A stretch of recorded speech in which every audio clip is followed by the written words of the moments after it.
Doctor, buenas noches, ¿me escucha? ¿Cómo estás, Jorge? Buenas noches. ¿Cómo está, doctor? Muy buenas ¿Todo noches. bien? Buenas noches. ¿Cómo estás vos, hermano? ¿Qué tal? Aquí nomás, doctor, Sí, con mucho en la casa, trabajo. en la casa. No, cansado del trabajo. Bueno, Recién acabo de llegar. acabas de llegar. Sí, ya me imaginaba eso. Herbert, ¿cómo estás? Buenas noches. Buenas noches, doctor. ¿Cómo estás? ¿Qué tal tu fin de semana? ¿Todo bien? ¿Cómo les ha ido? Todo tranquilo, doctor. Sí, sí, sí. Qué bien, muchachos. Doctor, ¿es la única materia que da en la universidad, Derecho Agrario, o da otras materias? Sí, es la única materia que estoy dando este semestre. Ay, ¿y qué materias daba más antes, doctor? ¿Daba otras? Sí, daba clases en la Universidad de Univalle, pero en la materia de inglés. Lo mismo en la Universidad Católica. Wow. Ah, inglés.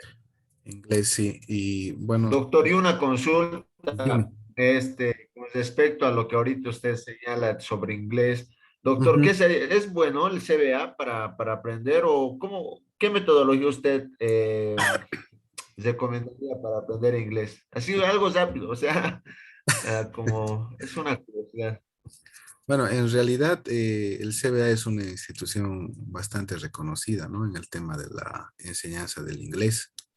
Yo he estudiado ahí desde bueno, pero te estoy hablando de 15, 20 años atrás, ¿no? Cuando estaba en colegio.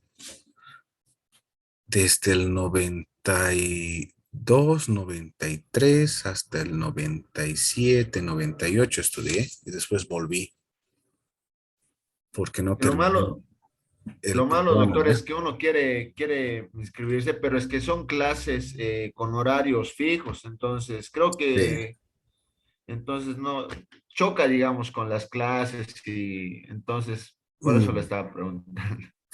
sí, hay que buscar alguien o algún instituto que se adecue a tus horarios, no especialmente por el tema, digamos, del trabajo.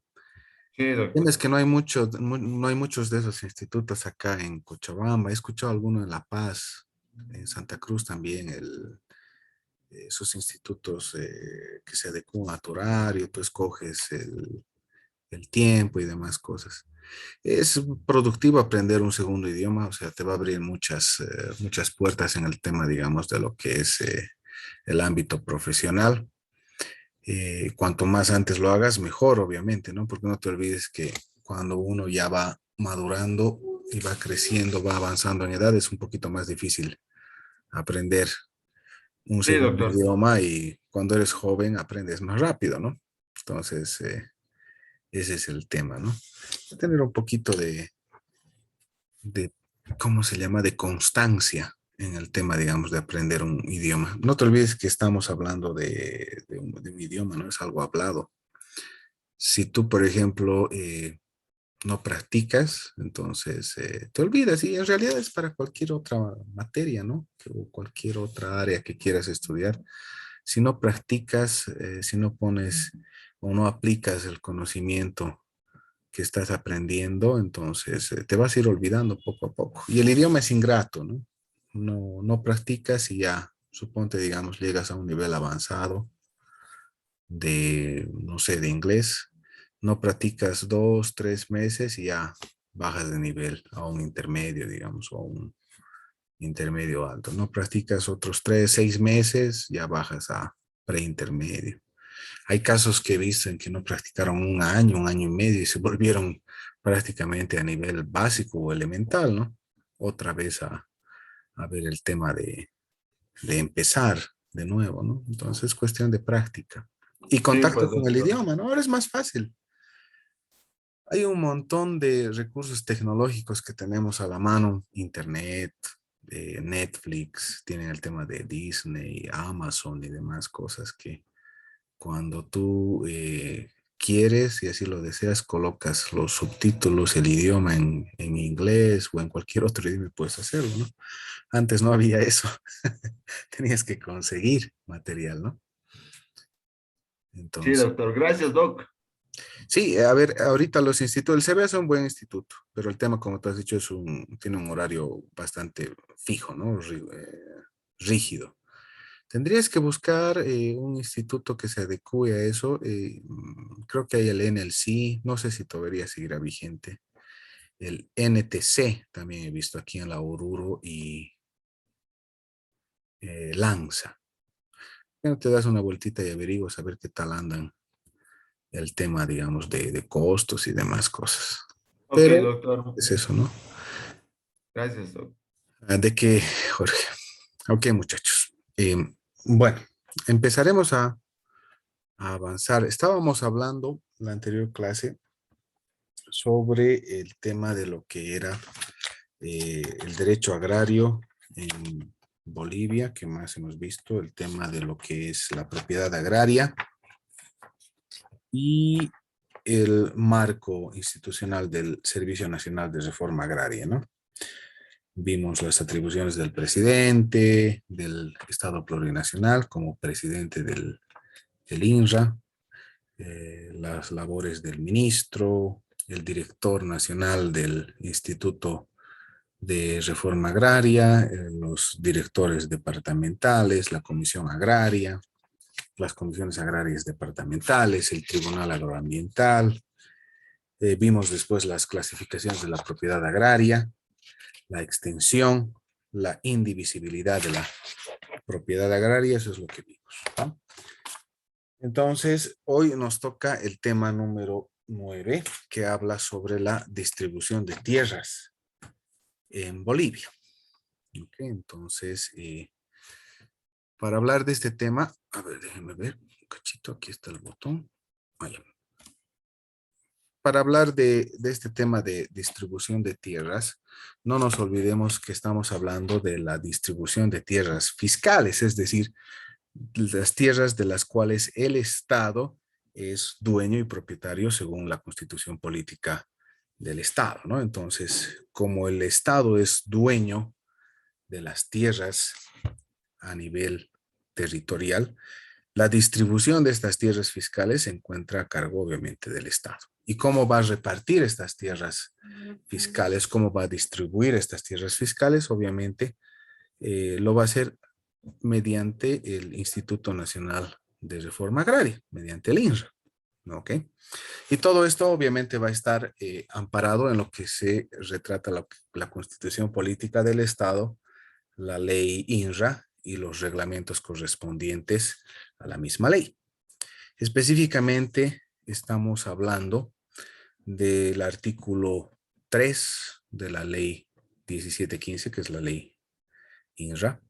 Estamos hablando del artículo 42 y el artículo 43. Obviamente estos están modificados por la ley 3545 y en el título cuarto del decreto supremo 29215. Entonces, estas leyes, la ley 1715, que es la ley de reforma agraria, la ley 3545, que es la modificación de la ley de reforma agraria, la de reconducción de reforma agraria, y el decreto supremo están todos en la plataforma Moodle, donde dice material bibliográfico, entonces pueden descargarlo de ahí. Si no pueden descargarlo, entonces lo que pueden hacer es comprarse, ¿no? Ahí se ve, ¿no? Denme un cachito. Creo que no se ve nada ahí. Oh, ahí está. Cómprense la ley INRA. Está bien, no, sí, no, es bueno comprarse porque no siempre uno está con el internet a la mano, Sí, a veces exacto. mejor el libro.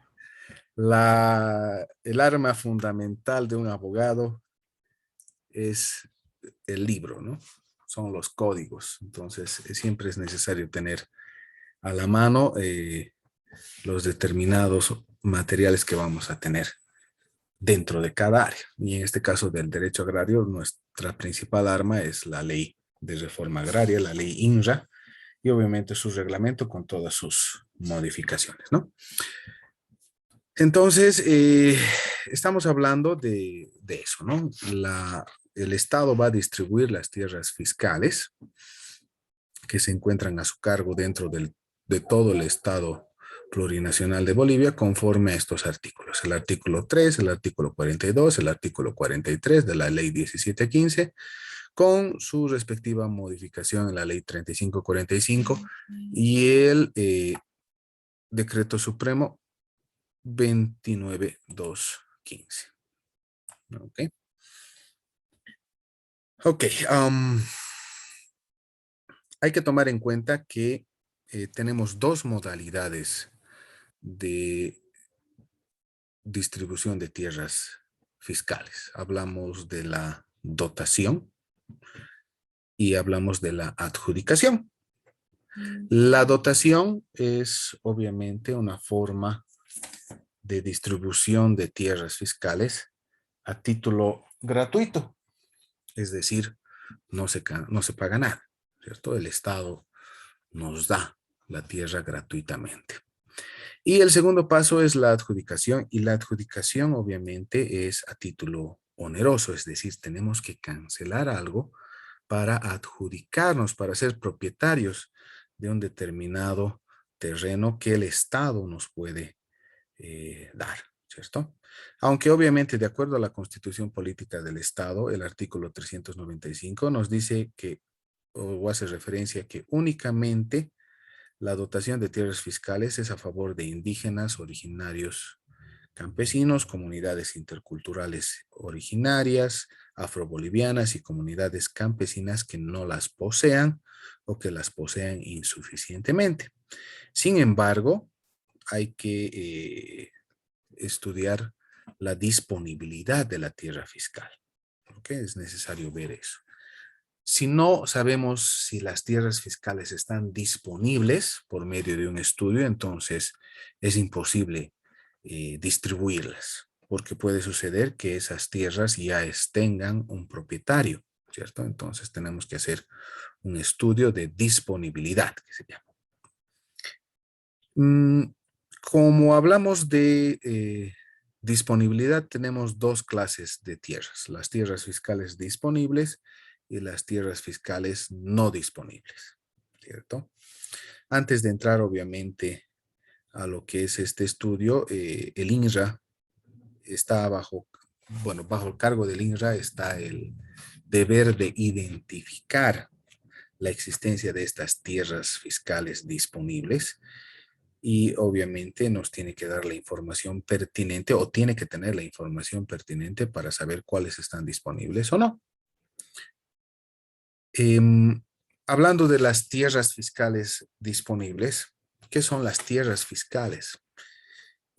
Son consideradas tierras fiscales disponibles aquellas sobre las cuales sí procede la distribución de tierras, sea hasta por la modalidad de dotación a título gratuito o por la modalidad de adjudicación a título oneroso en los casos establecidos por el artículo 92, parágrafo 1 del Decreto Supremo 29215. ¿Qué es lo que nos dice este artículo 92 del Decreto Supremo 29215? Nos dice que las tierras fiscales disponibles son aquellas sobre las que a la conclusión de su saneamiento no se reconoció derechos de propiedad agraria. Es decir, una vez que se realizó el saneamiento de estas tierras, no existe un dueño, ¿cierto? Las propiedades revertidas, no se olviden que es potestad del Estado, si la tierra no cumple una función social, económica social, revertir esas tierras a su propiedad, ¿cierto? Entonces, quita las tierras que estaban sin dueño y las vuelve a poner bajo propiedad del Estado. Y las expropiadas que de acuerdo a ley puedan ser distribuidas, ¿cierto? Entonces son los tres casos que señala el artículo 92 para el tema de las tierras fiscales disponibles. Las identificadas o certificadas, nos dice el INRA, como fiscales en aplicación de la resolución administrativa 98 de 98 quebrado 99 del 21 de julio de 1999, nos dice que, perdón, a ver, se los voy a leer para evitar errores. Dice, aquellas certificadas o declaradas fiscales en las que no se haya otorgado derechos de concesión forestal son tierras fiscales cuyos derechos de concesión forestal hubiesen caducado o se los hubiese revocado o anulado conforme a la ley 1700 del 12 de julio de 1996. Las que fueron objeto de una declaración de nulidad sin dar lugar a la dotación o adjudicación simple prevista en el artículo 50 de la ley 1715 y que los afectados por la nulidad no cumplan la función social o la función económica social. Entonces, la resolución administrativa del Instituto Nacional de Reforma Agraria indica que esas son las tierras fiscales disponibles, ¿no? Las que hayan sido certificadas o declaradas fiscales en las cuales no hay derecho de concesión forestal. Las tierras fiscales cuyos derechos de concesión forestal hubiesen caducado, revocado o anulado, y aquellas que hayan dado a una declaración de nulidad para la dotación o adjudicación simple prevista en la ley. Esas son las tierras fiscales disponibles. ¿Okay? Entonces, el Estado puede disponer de estos tres tipos de terrenos para distribuirlas nuevamente. Ahora, ¿cuáles son las tierras fiscales no disponibles? El mismo artículo 92 en su parágrafo 2 del Decreto Supremo 29.215 establece cuáles son las tierras fiscales no disponibles. Ahora, ¿qué son tierras fiscales no disponibles? Son aquellas en las cuales no procede ninguna modalidad de distribución de tierra. Todo esto previsto en el artículo 92. ¿Qué nos dice el artículo 92, parágrafo 2 del Decreto Supremo mencionado? Son tierras fiscales no disponibles, inciso A, las susceptibles de compensación por tierra insuficiente para comunidades campesinas e indígenas y de conversión a concesiones de aprovechamiento forestal no maderables en el marco del Decreto Supremo 27572. B. Las áreas protegidas del Sistema Nacional de Áreas Protegidas que se encuentran bajo gestión del Servicio Nacional de Áreas Protegidas y aquellas en las que, de acuerdo a su ley o decreto supremo de creación y a su plan de manejo vigente, estén prohibidas expresamente los asentamientos humanos, salvo la compatibilidad de estas áreas con los pueblos indígenas u originarios. Las restantes áreas protegidas, creadas por norma de menor jerarquía, no se incluyen en este inciso. Inciso C, las concesiones forestales que se mantengan vigentes sin perjuicio de la preferencia establecida en la disposición final segunda de la ley 1715 y lo dispuesto en el artículo 98 del reglamento de la ley 1700. Inciso D, aquellas tierras que sean requeridas por instituciones o empresas públicas para la ejecución de proyectos u obras de interés nacional. Serán declaradas no disponibles hasta el cumplimiento de su implementación mediante resolución administrativa del Director Nacional del Instituto Nacional de Reforma Agraria. Entonces, las tierras fiscales no disponibles son esas cuatro, ¿cierto? Hablamos de las que son susceptibles de compensación por tierra insuficiente. Hablamos de las comunidades campesinas. Las áreas protegidas a nivel nacional. Hablamos de parques, reservorios. Hablamos de lo que son los diferentes lugares donde se encuentran los recursos naturales, puede ser renovables o no renovables. Concesiones forestales, ¿cierto? Donde todavía está vigente la concesión emprendida por el Estado, es decir, hay explotación maderera permitida por el Estado y obviamente las tierras que están requeridas por las gobernaciones, las alcaldías, para ejecutar obras de interés público o interés nacional, ¿cierto? Entonces, esas tierras el Estado no puede disponerlas para distribuirlas. Por eso dice tierras fiscales no disponibles. ¿Okay? No sé si tienen alguna pregunta acá sobre lo que es tierras fiscales disponibles y tierras fiscales no disponibles. No, doctor, incluso la norma lo dice, como usted lo redactó.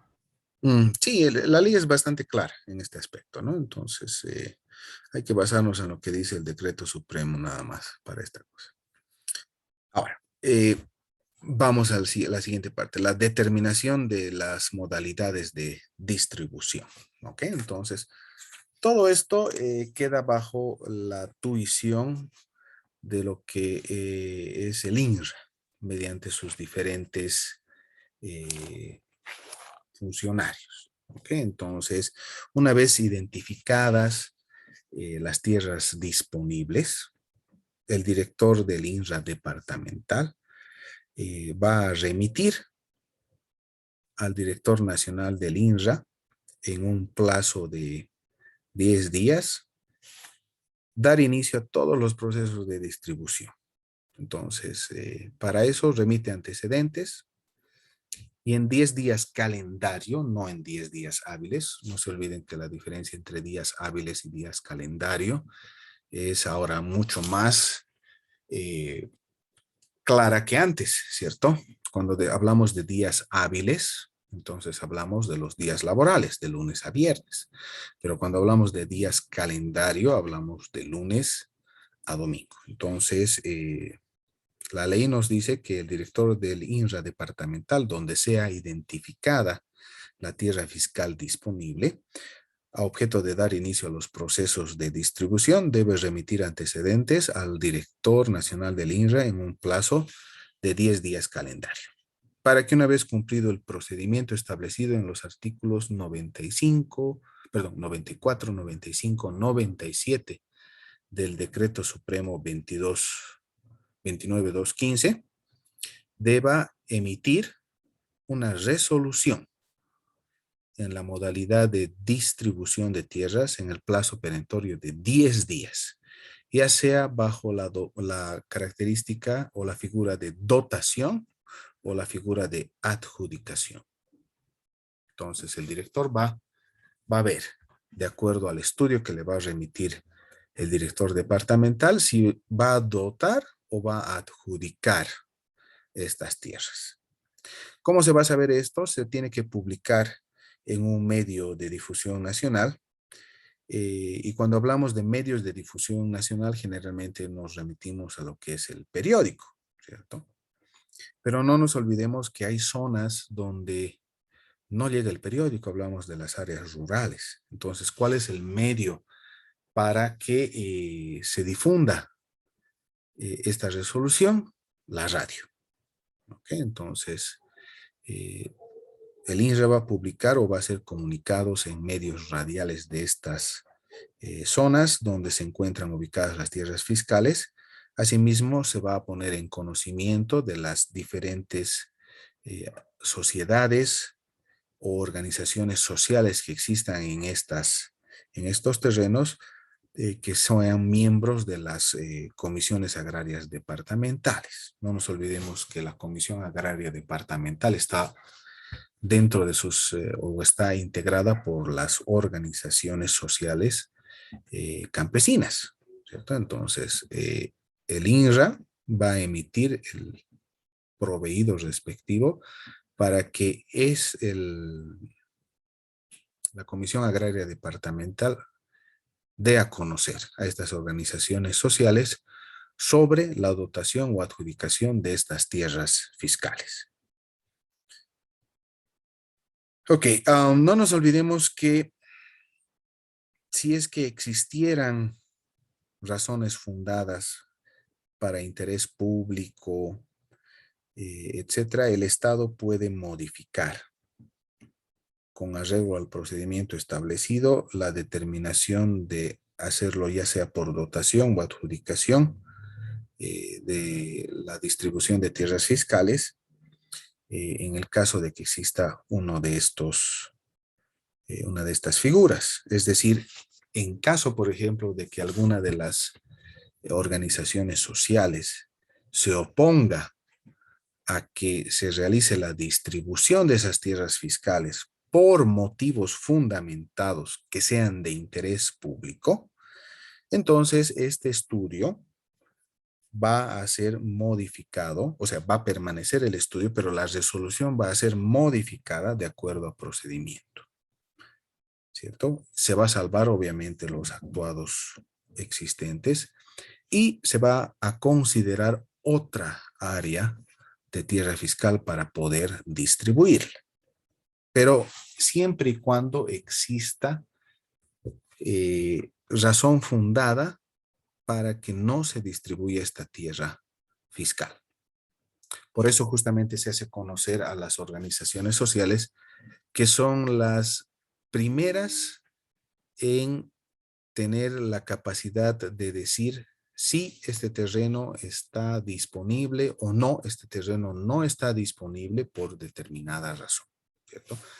Entonces sucede que a veces cuando el INRA realiza el estudio para ver si la tierra fiscal está disponible o no, cuando va y hace la inspección en visu, es decir, la inspección en ese instante en vivo, no hay nadie. El terreno está vacío, ¿cierto? Pero resulta que aparecen los dueños al momento de agarrar y dictar la resolución. Entonces, ahí, mediante sus organizaciones sociales, los dueños pueden oponerse a la distribución de esa tierra fiscal porque es de propiedad anterior. O sucede que, por ejemplo, la tierra fiscal que va a ser distribuida por decisión de la comunidad está operando una escuela o un parque o se construyó, no sé, una capilla o un hospital, ¿cierto? Entonces, esa ya tiene una función pública. Entonces, no puede el Estado repartir esos terrenos o dotar esos terrenos o adjudicar esos terrenos a otras personas porque ya tienen un uso público. Y ha sucedido varias veces, ¿cierto? Una vez que el INRA tiene el estudio en papel, obviamente, agarra, reparte o adjudica o dota la tierra y resulta que dentro del terreno dotado o adjudicado se encuentra una iglesia, se encuentra, no sé, un mercado, se encuentra un parque, un hospital, y hay terrenos superpuestos, ¿no? La superposición de terrenos. Es lo que ha ocurrido con los terrenos, no sé si se ubican, en la población de San Benito, Punata, donde se construyó los terrenos del famoso, ¿cómo se llama?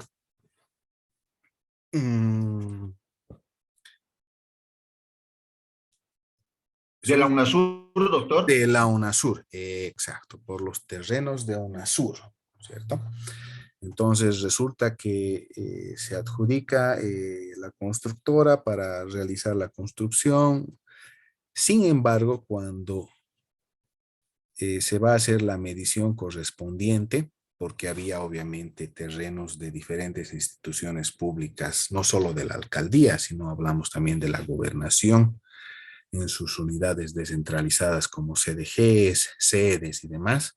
Resulta que había terrenos que estaban superpuestos y donde estaba el terreno de la UNASUR, casi un cuarto del terreno en una esquina pertenecía a otra institución. Entonces, ya no se podía hacer nada porque ya estaba construido, ¿cierto? Estaba consolidado el derecho propietario de la UNASUR. Entonces, fue un problema grave para el tema del INRA porque el INRA estaba dando o emitiendo resolución de dotación o de adjudicación de un terreno que ya estaba o ya tenía construido algo. Entonces, es justamente por eso que existe ese plazo para que las organizaciones sociales puedan oponerse mediante relaciones o mediante razones fundadas a la distribución de esa tierra fiscal.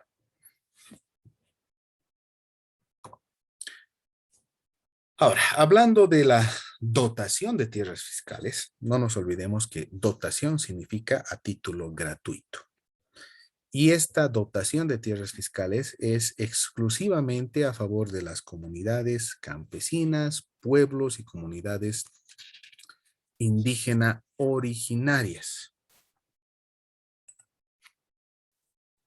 que no posean tierras, ¿no? O que las posean, pero estas sean insuficientes, de acuerdo con la política estatal que tiene el Estado de atender a las realidades ecológicas, geográficas, así como a las necesidades poblacionales, sociales, culturales, económicas que pregona la Constitución Política del Estado. Es decir, si una comunidad campesina se encuentra sentada en ese terreno, entonces pide al INRA que se les dote de tierra, ¿cierto? De esa tierra. Si es insuficiente, significa que no les alcanza, tienen demasiada población, entonces requieren más, ¿cierto? Y obviamente esta dotación de estas tierras tiene que coincidir con la realidad de que efectivamente sean comunidades campesinas o pueblos o comunidades indígenas originarias, porque caso contrario no se podría hacerlo, ¿cierto? Entonces tiene que haber un estudio de si efectivamente la gente que vive ahí es o pertenece a una comunidad campesina o a un pueblo o comunidad indígena originaria. También tenemos que ver que esta dotación se tiene que realizar de acuerdo con las políticas de desarrollo rural, sustentable y titularidad de las mujeres. No nos olvidemos que las mujeres también pueden acceder a ser propietarias de tierras fiscales, de dotación de tierras fiscales por medio del Estado, ¿no? Sin ninguna discriminación por el Estado, ya sea que estén casadas por el área civil o unión conyugal libre, ¿cierto? Entonces, es decir, que tengan o no tengan certificado de matrimonio, también pueden ser dotadas las mujeres de tierras fiscales. Obviamente, esto está en el artículo 395 de la Constitución Política del Estado y obviamente hay que ver que el procedimiento de esta dotación es de dos maneras, es ordinaria y es de manera simple. ¿Ok?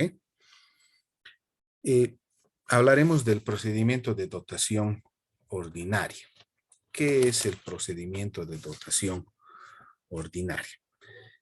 La dotación ordinaria procede cuando la distribución tenga por finalidad el cumplimiento de la función social. Si es que se estableciera la necesidad, pudiendo estar acompañada con la implementación de programas de asentamientos humanos para satisfacer intereses públicos especiales conforme a las necesidades socioeconómicas y de desarrollo rural, y a cuyo efecto el director nacional del INRA emite una resolución que determina la modalidad de distribución de dotaciones de tierras fiscales en el plazo de 5 días hábiles. Es decir, este procedimiento de dotación ordinaria tiene un procedimiento dentro de lo que es la ley INRA, ¿cierto? Tiene que haber un estudio, tiene que haber un programa de asentamiento, ¿cierto? Y obviamente esta dotación tiene que satisfacer intereses públicos especiales. Es decir, tiene que haber una razón por la cual se está dotando de estas tierras. Los diferentes directores departamentales del INRA tienen un plazo de 20 días para emitir el informe conforme a lo siguiente. Debe haber una nómina de todas las comunidades potencialmente beneficiarias, previa revisión de lo que es las solicitudes, y existe el Registro Único Nacional de Beneficiarios en la página del INRA que nos dice cuáles son los requisitos para poder inscribirse. Después tiene que haber una evaluación preliminar sobre la necesidad o no de incorporar la implementación de un programa de asentamientos humanos acompañado por la identificación del interés público especial, que es un formulario que está también en la página del INRA que se llama IP, ¿no? tenemos que saber cuál es el número de familias que se va a asentar dentro de este terreno. Entonces, el INRA, durante el proceso de selección de la comunidad beneficiaria para esta dotación ordinaria, debe comparar la información del Registro Único de Beneficiarios que existe en su página para verificar, para registrar, verificar y depurar de esta lista a los miembros de la comunidad beneficiaria, contemplando políticas y necesidades socioeconómicas de la misma y de sus miembros beneficiarios. Es decir, tiene que ser un censo, ¿cierto? Tiene que ver cuántos integrantes hay en cada familia, ver el tema de cuál es la necesidad socioeconómica que tiene que cada familia, si existe gente profesional, si existe gente que va a colegio, que va a la escuela, si existen recursos económicos para poder construir una casa o no, etcétera. Entonces, todo eso es lo que hace el procedimiento de dotación ordinaria. En este proceso de selección de la comunidad y de los miembros se debe considerar, obviamente, el área legal, ¿cierto? Entonces, ¿a qué nos referimos con el área legal?